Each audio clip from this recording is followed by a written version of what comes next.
Okay, so our key learnings from interaction design fundamentals. So information architecture. Information architecture was incredibly brilliant for me personally because being able to clinically diagnose what was wrong with the structure, the actual structure and architecture of a piece, like the News Hub website that we broke down, was actually a really key learning for me because as designers, we have an aesthetic sense. We can look at something and know that it's off, that the proportions are off, that the spacing is off. However, having an understanding of information architecture and being able to articulate, not simply to myself, but also to my peers and to, a prospective client, let's say a hypothetical client, what was wrong and why, was a very sort of interesting experience in the sense that you could unify an articulation of what was wrong with something to everybody. Now, as designers, you can go to another designer, you can say, look, let's change this, let's change the size of that, and a designer will kind of get along with you and know what you're talking about. But to a layman who's never interacted with this, it was a really key skill to unlock, because I realized now that we have a knowledge of information architecture, we could take someone who had a complete layman's breadth of knowledge and bring them up to speed on what we were doing. So the other thing that it was helpful for was not getting bogged down in aesthetics, because as designers, and this is what we've kind of found with our work initially, was we were getting too bogged down in the aesthetics. This box is too big. Why is this red? How come that is that color? It's too close to the background. It blends in. And little things that you would initially assume, I guess, to a layman, that were part of information architecture that really wasn't.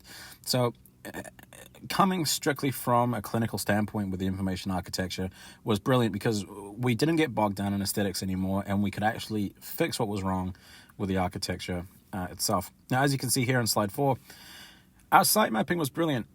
Kind of following on from the information architecture notion, we were able to actually see this website for what it was.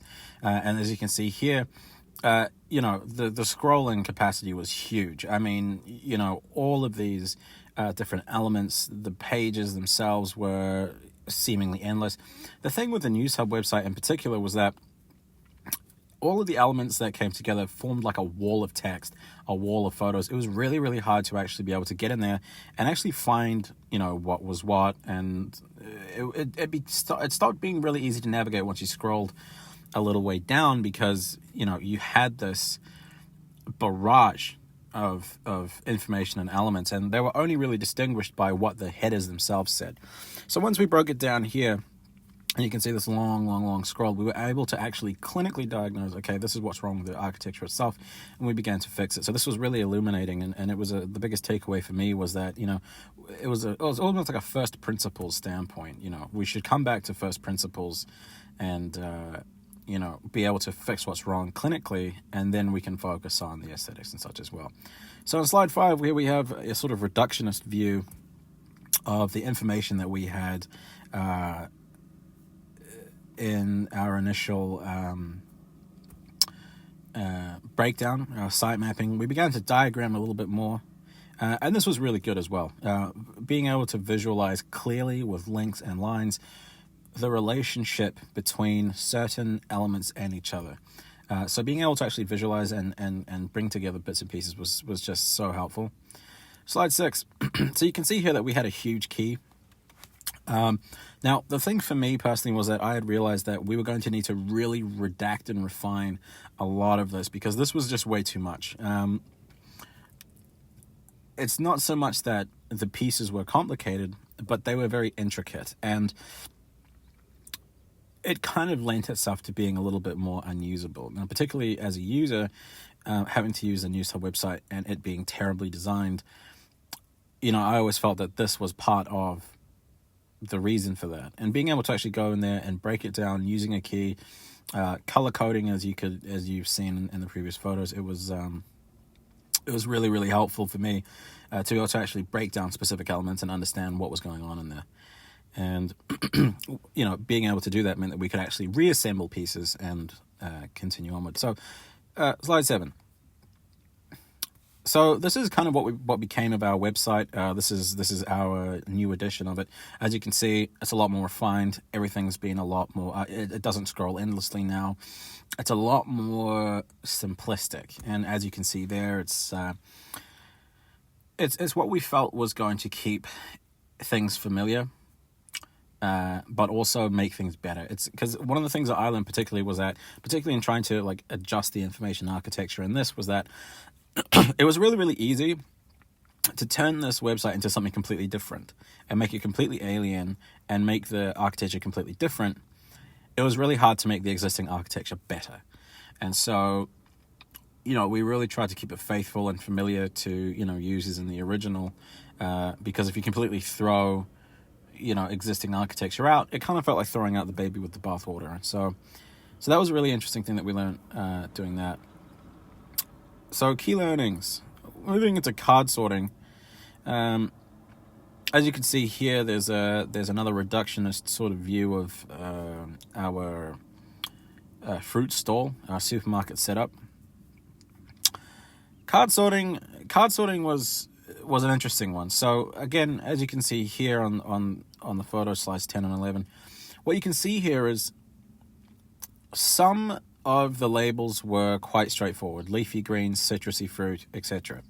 Some of the pieces are not that great, and this is something that I tried to bring forward. For example, allium, crucifera, fresh herbs, marrow. Now, crucifera is something like broccoli. Anything that's broccoli, cauliflower, anything of that nature is a crucifera. Allium, like a garlic, onions, that kind of thing. Marrow, like a pumpkin, butternut, courgette. The interesting thing was that when we actually user tested this, once our users actually knew what the pieces were and what they meant, they could actually put the pieces in quite succinctly. It was actually quite efficient. And they almost agreed that, as categorical as it was, the labels that we had used, it actually quite efficient. The problem is that even though once the prerequisite knowledge was there, it was considered an efficient system, it was still considered a bad system. This is because they had to resort to an external source to explain an internal mechanism. And I realized at that moment, one of the key learnings for me was that if anyone has to, going forward with the pieces that we design with, in Project 2 and everything else, if a person has to look something up to understand how something's going to work, or someone has to go to a YouTube tutorial to understand how to, use your supermarket, then you've lost and then you failed. Because my biggest takeaway from this was that the perceived quality of a system was dependent on the universality and usability. So from this, we learned to just absolutely make it simple, plain English, leafy greens, citrus, herbs, instead of marrow, pumpkins and courgette. Because the thing was as well that we knew that in terms of usability, if you want a pumpkin, you can probably extrapolate from that minimal data that there's going to be a squash, if there is a squash to be sold, close by. So that was a really interesting sort of takeaway for me. Moving into wireframing, we had an interesting time. One of the things that I had found out, particularly about information architecture and the system that we had used to actually diagnose what was wrong with the architecture, was that it said nothing about the relationship of specific elements to each other in terms of sizing, color, and shape. We just knew where elements were supposed to go and sort of the equidistant space between them in terms of relationship, right? This should be on the opposite side of the page from that. This is going to be the page break, so this needs to be above it. So as you can see here, it's a lot more simple.